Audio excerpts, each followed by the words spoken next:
This brings up a question of things that are going on in the church today, like an Advent or a Lent. You know, how would you address those in relation to what Martin Luther said and you know, what Paul was going through in his day? Those are great examples of places where historically the church has got in the spirit of the fact that God wanted to shape our sense of time as we come out of the Old Testament.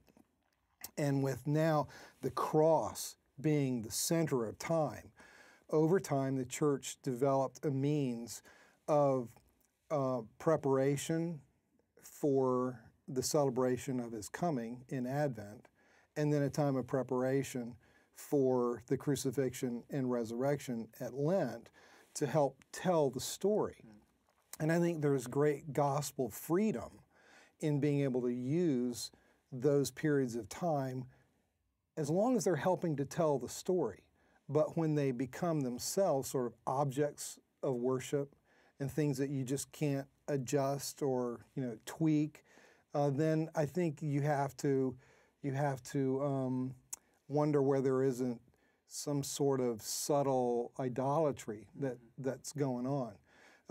Luther is, the thought is attributed to him, although I've never been able to find it, but it runs something like this. There is no New Testament book of Leviticus. So what we have to do, that is, there's no tight prescription of exactly how to shape time, of exactly what we have to do in worship. But there is a clear message, and there's a clear pattern of word and table that celebrates the sacrifice of Christ for us, and the pattern of God's people gathering to praise and pray to the Lord. And given those broad parameters in the specific teaching of the gospel, a lot of freedom to figure out exactly what that would do.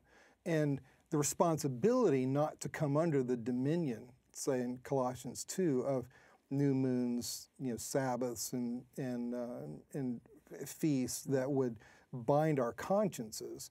Nonetheless, the opportunity to let the Lord shape our sense of time as we tell the gospel story through the church year.